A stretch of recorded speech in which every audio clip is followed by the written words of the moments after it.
no mueve. Doctor Odia say Ehis.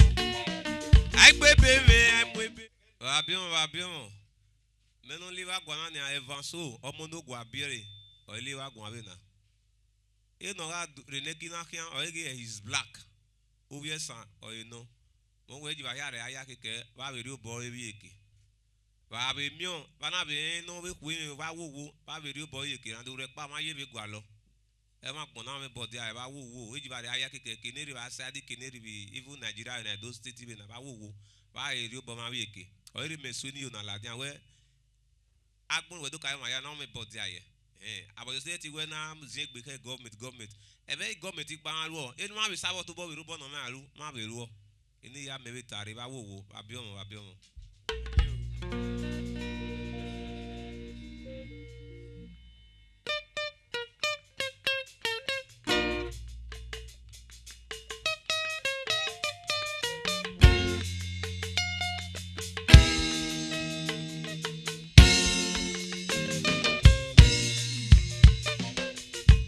Edo state in our state, make we pray. Make Edo State better.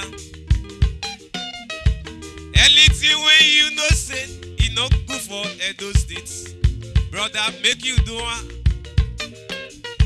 We can just leave it for government. You delete you one way you can do, make you do it.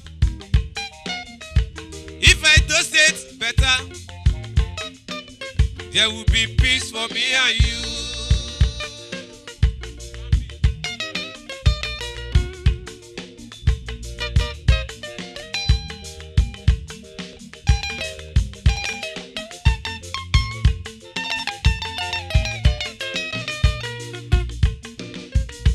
Edo State in our state, you make we pray, make Edo State better. Anything when you know say it not good for Edo State, brother, make you do it. We can't just leave it for government, you delete you one way you can do, make you do it. If Edo State better, there will be peace for me and you. This crisis for Edo State, you not be one man squad. Make we serious in prayer. May there is peace for our state. Let's join hands together. Make we fight this corruption.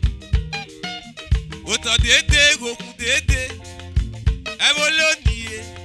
Eyo wo tun pa. Everybody in the government, you make we support government. One can't clap.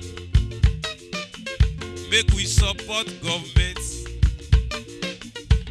Every akona nonia, every akona, oh ami lolo gbe.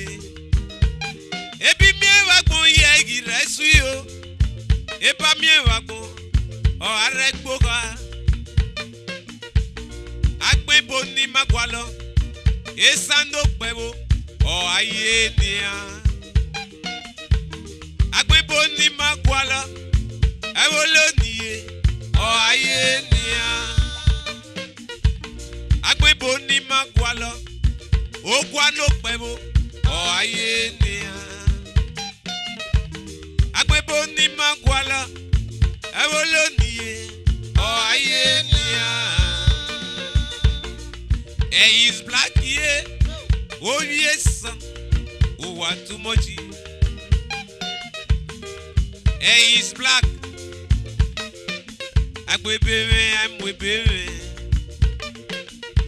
Ehis yo no mueve, oh yes, it's a little no mueve. Ebi mi evagbon ye gira suyo, eba mi evagbon, oh aragbo kania.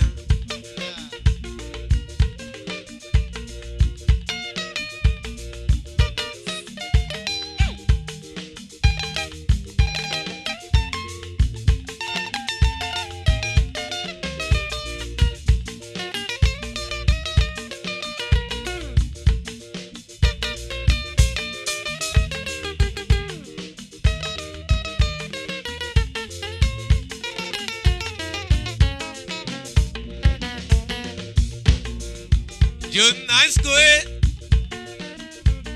Group of Company Limited.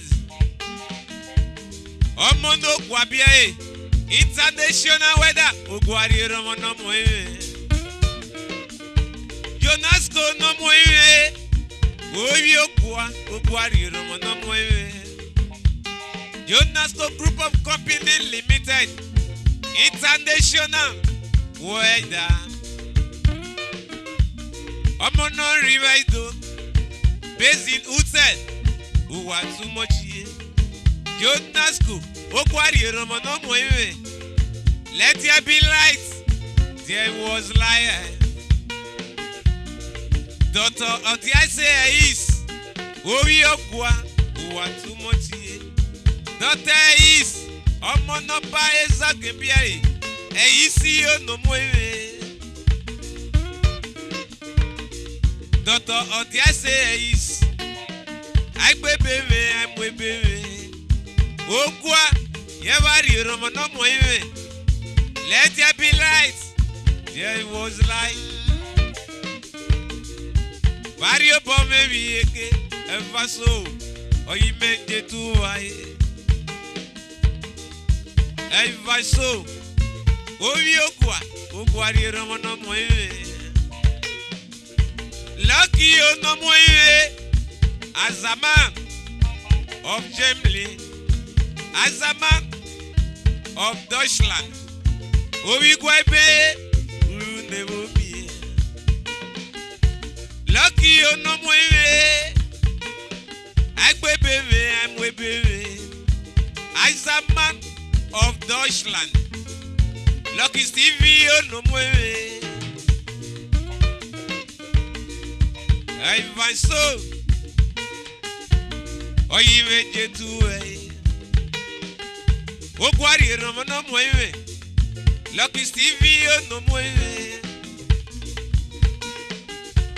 Akwe boni magwalonia.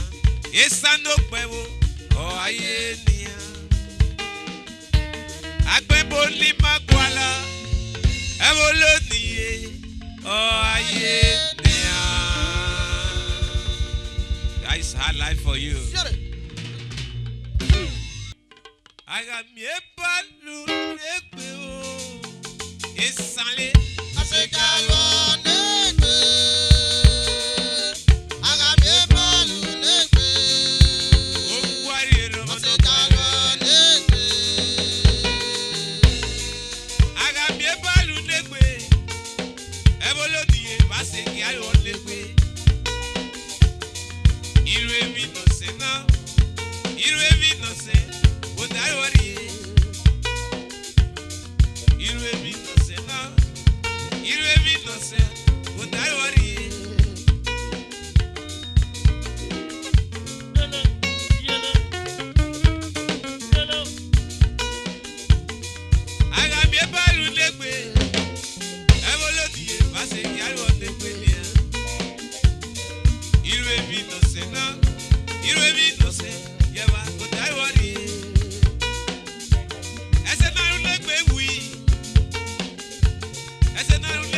Welcome to the show. I remain your favorite boy, your son, your brother, Ehis Black TV.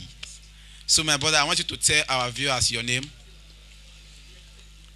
Babion. Mais non, les va gonania, mais EVANS, omono guabie, obiesa, oemehi, omono comere bien, et domembo. Okay. So, me akin. Mais we ba on ebi reviewer, ba negi me play online. Me go so ba no re pa ba we online pa ba na ke seti no me worry wo. So me na we so ba no gbegbe gu ba bo. Esan oemehi, omo no guabie, no. So we no be having interview maybe na Ehis Black omo ni san bie ma we no so bo no re pa o e ki no do na ohun ha ki e be me o ye ma na mi ma bo so me na be ma be do be guan me na be ma be do e me o me be ma ta ma ibo kin san no ma ba wo ma ni do re pa o bi ba bo ibo kan ma eso eri ba sa country ma we be ba ro be ni keke mi ya won si ba bo so e no mu o eri ni ne mu. So ba ne be ni ne ba sabe ba ne ba yo ware so me na ma we kun me bo ne ari bo gwa wirio Jonasco group of company me we se nu we ro we aki o pe anu ku no bu e back nu we do o ha to bo kyuto so na ire o go easy ire obere abi ru eki na nu we ru na ma wo go easy jo ire aki ya o ejo ya egbo ha fori so ma ni be go so ma me iwo ma be me at least ma sabe re paria Papi daima on mission ebe do gwa no me pa me to vai me to ya at least eno emo ebe yowe we sabo we rekpa uromi rekpa afile kala do oya na we heme ni ibi e do rekpa ya sale obi ni oya na we ki ma woni wo gwa pa wo ba we rekpa ma na we ki ho so ni me ma wo me ma do be ba mo we bi ba so bo ya o ha me ni ba o ise o rio no ise ubi me ya na wa da obo no me ubi me ya me wo so bo no maria o ni ba wo mo need the help people be ba bo opolo okere mo need the help account number no me 311 8621721 imu I want zo EVANS SA ba wo First Bank ba wo 311 8621721 that is my account number ba wo ubi me wa we adodo. God bless you all. Thank you for watching this program. God bless you. We appreciate you. So. We thank you that share our jobs, you that watch our job, you that also introduce the channel to other people. We say may God continue to bless you. May God continue to uplift you.